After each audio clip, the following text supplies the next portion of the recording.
Auzubillahiminash-shaytanir-rajim. Bismillahir-rahmanir-rahim. Starting with the great name of Allah, who is the most merciful and the most beneficent.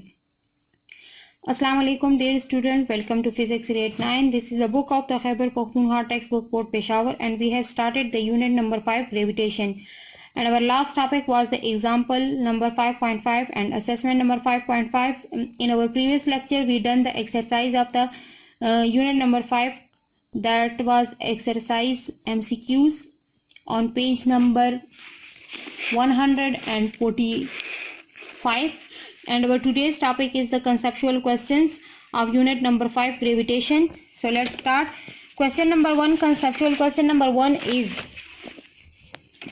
if there is a attractive force between all objects, why don't we feel ourselves gravitating towards nearby massive building?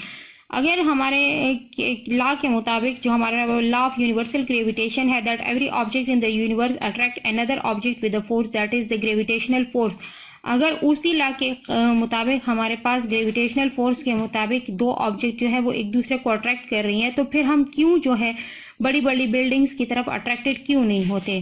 तो इसका reason हमारे पास ये है कि अगर हमारे पास एक मास जो है वो बहुत ज़्यादा मैसिव है और दूसरा हमारे पास कम है, जैसे हम अपना वेट ले लें, that is for example 60 kg and mass of the building is 70,000 kg or 80,000 kg, then according to the law of universal gravitation, that is F is equal to G m1 m2 divided by r square.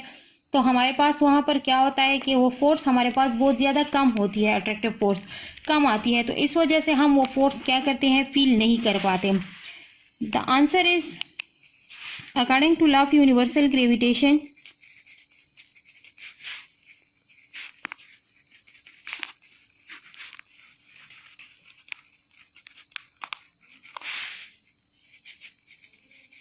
Universal gravitation हमारे पास इसका mathematical form है F is equal to G m1 m2 divided by r square, where m1 is the mass of, for example हम यहाँ पर ले लेते हैं the mass of the building and m2 is the mass our mass and r is the radius. तो हमारे पास क्या आ जाएगा कि, और g हमारे पास जो है वो यूनिवर्सल कांस्टेंट है, तो हमारे पास आ जाएगा एक्सप्लेनेशन में, if m1 is the mass of nearby massive building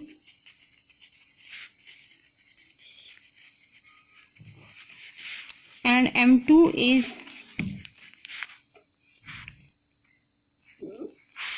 our mass, मैं यहाँ पर लिख लेती हूँ, आप लोग लिख सकते हैं my mass, and r is the distance between us and the massive building.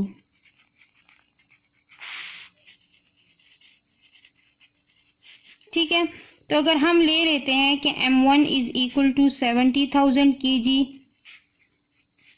m2 is equal to 80 kg and r is equal to 1 metre. For example हम 1 मीटर के डिस्टेंस पर खड़े हुए हैं और g हमारे पास जो है उसकी वैल्यू फिक्स है, constant 6.67 multiply by 10 raise to the power -11 newton metre square per kilogram square के बराबर है. तो अगर हम इस फार्मूले में वैल्यूज पुट कर लेते हैं G m1 m2 divided by r square में, तो हमारे पास आ जाएगा 6.67 multiply by 10 raise to the power -11 newton metre square per kilogram square multiplied by 70,000 kg multiplied by 80 kg divided by 1 metre square whole square आएगा, तो 1 metre square ही हमारे पास आ जाएगा, किलोग्राम मीटर पर सेकेंड स्क्वायर. ये दोनों इसके साथ कैंसिल हो जाएंगे, मीटर स्क्वायर के साथ कैंसिल हो जाएगा, हमारे पास आंसर आ जाएगा मल्टीप्लिकेशन के बाद F is equal to 3735200 multiply by 10 raise to the power -11 newton. अगर हम इसको ये वाला पावर यहाँ पर ले आते हैं तो ये हमारे पास आ जाएगा 0.00037 0.35 न्यूटन के बराबर। तो this force is very small, हमारे पास ये फोर्स जो है वो बहुत ज़्यादा कम आ रहा है। इस वजह से हम क्या करते हैं, जो अट्रैक्शन होती है तो हमारे पास क्या होती है कि उसको हम फील नहीं करते। Here the force of attraction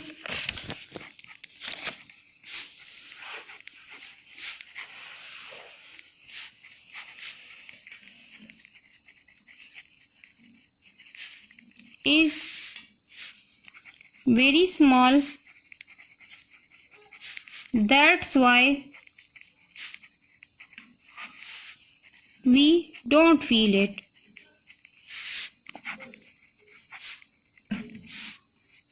But present always between all objects having mass. जिन ऑब्जेक्ट का मास होगा ये तमाम वहाँ पर अप्लाई होंगी, जितने भी तमाम ऑब्जेक्ट हैं उनका कोई ना कोई मास होता है, तो ये फोर्स वहाँ पर मौजूद होगी। लेकिन due to the very small attraction तो हम इस फोर्स को फील नहीं करते। लेकिन जहाँ पर हमारे पास अट्रैक्शन बहुत ज़्यादा हो जाती है, फोर्स की वैल्यू लार्ज आती है, तब हम इस अट्रैक्शन को फील करते हैं। Conceptual question number 2 is, conceptual question number 2 हमारे पास है कि does the sun exert a larger force on the earth than that exerted on the sun by earth, explain. क्या सूरज जो है वो जमीन पर ज्यादा फोर्स एक्सर्ट कर रहा है उस फोर्स की निस्बत जो जमीन सूरज पर एक्सर्ट कर रहा है, क्या वाकई ऐसा है, एक्सप्लेन। तो हमारे पास जो है according to the law of Newton third law जो हमारे पास है कि action and reaction forces, for every action there is an equal but opposite reaction. तो हमारे पास जितने भी एक्शन और रिएक्शन फोर्सेज हैं तो वो हमारे पास पेयर में एक्ट करती हैं। तो जितनी हमारे पास एक ऑब्जेक्ट जो है वो एक्शन की फोर्स अप्लाई करेगा तो उतनी ही हमारे पास रिएक्शन में भी same amount of the force apply होगी। तो हमारे पास F1 और F2 जो हमारे पास दोनों फोर्सेज होंगी वो हमारे पास सेम होंगी। तो अगर सन जो है वो अर्थ पर जितनी फोर्स अप्लाई कर रहा है तो उतनी मिकदार में अर्थ भी जो है वो सन पर फोर्स अप्लाई करेगा। आंसर हमारे पास आ जाएगा according to the Newton law third law, according to the Newton's third law of motion. Third law of motion हमारे पास उसकी स्टेटमेंट क्या है, action and reaction, action and reaction are same in magnitude but opposite in direction. कि magnitude हमारे पास इनकी क्या होती है, सेम होती है, लेकिन डायरेक्शन हमारे पास क्या होती है, डायरेक्शन हमारे पास इसकी चेंज होती है। तो इसका मतलब क्या है, it means that both the object या बोथ हमारे पास जो है सन और अर्थ का यहाँ पर जिक्र हुआ है तो हम सन और अर्थ को मेंशन कर देते हैं। Sun and earth exert same amount of the force, same amount of force on each other.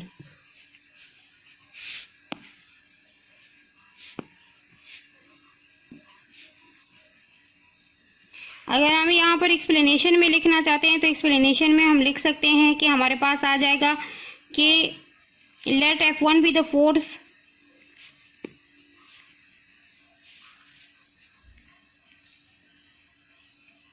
exerted on the sun by earth and F2 is the force exerted by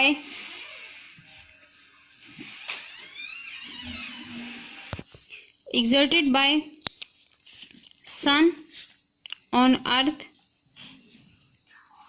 then mathematically हम उस equation को किस तरह से लिखेंगे, mathematically हमारे पास आ जाएगा ये F1 is equal to F2 is equal to GM1 M2 divided by R square. लेकिन यहाँ पर हमारे पास अर्थ और सन की बात हो रही है तो हम यहाँ पर ले लेंगे हमारे पास MS divided by R square आ जाएगा। तो हमारे पास जो इक्वेशन है वो हमारे पास इस तरह से बन जाएगी। अगर हम यहाँ पर डायग्रामेटिकली इसको देख लें तो हमारे पास आ जाएगा सन एंड अर्थ फोर्स F1 जो है वो सन अप्लाई कर रहा, तो अर्थ हमारे पास जो फोर्स अप्लाई कर रहा है वो हमारे पास F2 है। हमने पढ़ा था कि एक्शन और रिएक्शन हमारे पास क्या होती है, सेम इन मैग्नीट्यूड होती है, लेकिन सिर्फ डायरेक्शन उनकी क्या होती है, अपोजिट होती है। तो इस वजह से हमारे पास सन जो है वो अर्थ पर एग्जर्ट कर रहा है फोर्स, या अर्थ सन पर एग्जर्ट कर रही है, तो दोनों फोर्सेस हमारे पास सेम इन मैग्नीट्यूड होगी, वो same amount of the forces एक दूसरे पर एक्ट करेंगी। कंसेप्चुअल क्वेश्चन नंबर 3 इज, हमारे पास कंसेप्चुअल क्वेश्चन नंबर 3 है, what is the importance of the gravitational constant, why is it difficult to calculate. Gravitational constant की importance हमारे पास क्या है और इसको कैलकुलेट करना हमारे लिए इतना डिफिकल्ट क्यों है। तो यहाँ पर हमारे पास आ जाएगा कि ग्रेविटेशनल कांस्टेंट जो हमारे पास है, इसकी वैल्यू को हम लेते हैं कि यूनिवर्सल ग्रेविटेशन कांस्टेंट भी इसको कहते हैं, और ये हमारे पास general theory of the relativity है। इट रिलेट्स क्या करता है, ये हमारे पास ग्रेविटी और मासेस और इनके दरमियान जो सेपरेशन है उसको रिलेट करता है। हमारे पास जी की value 6.67 multiply by 10⁻⁻11 newton metre square per kilogram square है, और हमारे लिए ये कैलकुलेट करना डिफ़िकल्ट है क्योंकि हमारे पास इसके लिए स्पेशल इंस्ट्रूमेंट जो है उसको हम यूज़ करेंगे। अगर वो स्पेसिफिक इंस्ट्रूमेंट हमारे पास होगा, सेंसिटिव इंस्ट्रूमेंट, तो हमारे पास जी की वैल्यू आ जाएगी, लेकिन अगर वो सेंसिटिव इंस्ट्रूमेंट हमारे पास नहीं होगा तो हम जी की वैल्यू को आसानी से कैलकुलेट नहीं कर सकते। आंसर नंबर 3 हमारे पास है, ठीक है। यहाँ पर हमारे पास आ जाएगा the gravitational constant, the gravitational constant, the gravitational constant ji, also known as Newton's universal constant,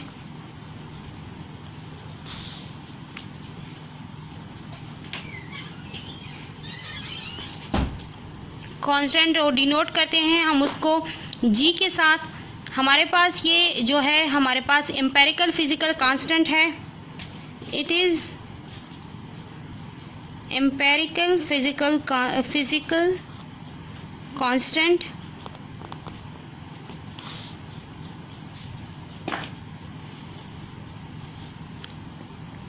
constant involved in the calculation of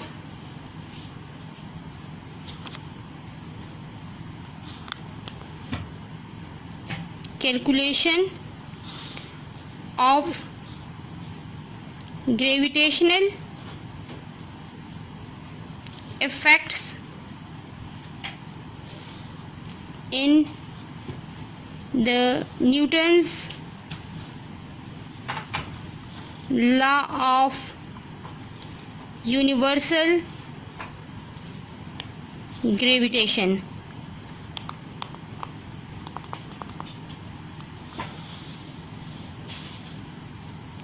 and Einstein general theory of relativity। इन दोनों केसेस में ये हमारे पास क्या कैलकुलेट करता है, हमारे पास ग्रेविटेशनल इफेक्ट जो है वो क्या करता है, इसको कैलकुलेट करता है। It relates gravity to mass to the masses हमारे पास आ जाएगा, क्योंकि हमारे पास डबल मासेस हैं m1 and m2, and the separation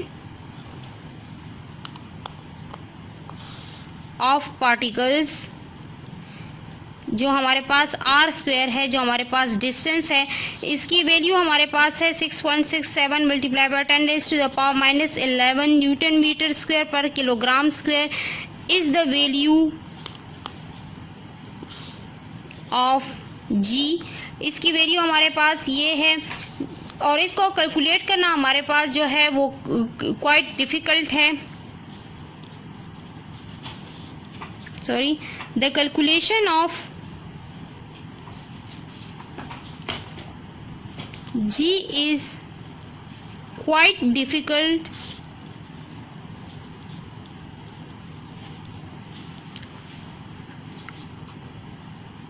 because gravity is much weaker than other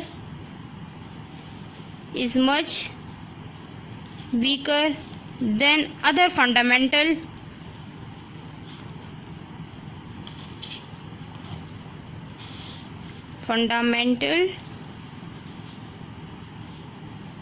forces, and on experimental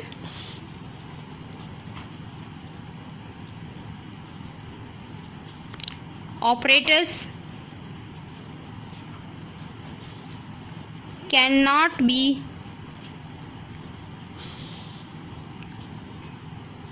separated from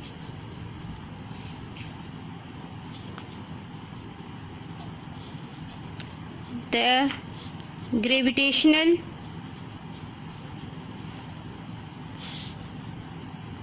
influence.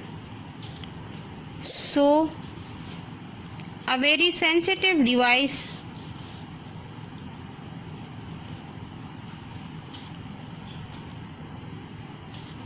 is required to calculate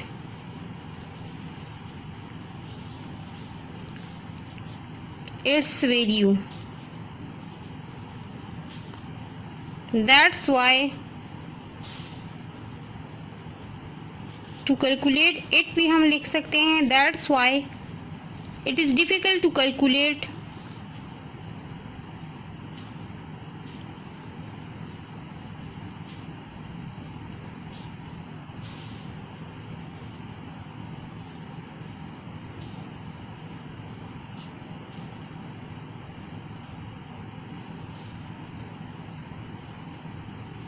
under normal conditions. यहाँ पर हमारे पास फंडामेंटल फोर्सेस का जिक्र हुआ है ना, तो हमारे पास फंडामेंटल फोर्सेस वो वाली आ जाएंगी जैसे हमारे पास फ्रैक्शन फोर्स हो गया, हमारे पास ये वो फ्रैक्शनल फोर्स जो है वो हमारे पास फील होता है, जबकि ग्रेविटेशनल फोर्स को हम फील नहीं करते क्योंकि हमारे पास वो मच वीकर फोर्स है। उसकी वैल्यू हमारे पास जो लार्जर होती है वो हमारे पास लार्जर मासेस के केस में होती है, तो वहाँ पर हमारे पास फील होता है। लेकिन अगर अर्थ के केस में हम देख लें तो हमारे पास मैसिव ऑब्जेक्ट और लाइटर ऑब्जेक्ट के दरमियान ये फोर्स हमारे पास बहुत ज़्यादा वीकर है, फील ही नहीं होती। तो इस वजह से इसकी वैल्यू को कैलकुलेट करने के लिए हमें सेंसिटिव डिवाइस की ज़रूरत होती है और नॉर्मल कंडीशंस के अंडर हम इसको जो है कैलकुलेट नहीं कर सकते। सीखने और पढ़ने के अमल जारी रखिए और पढ़ने और जानने के लिए वीडियो को बार बार रिप्ले कीजिए। Thank you so much. Stay blessed and अल्लाह हाफिज़।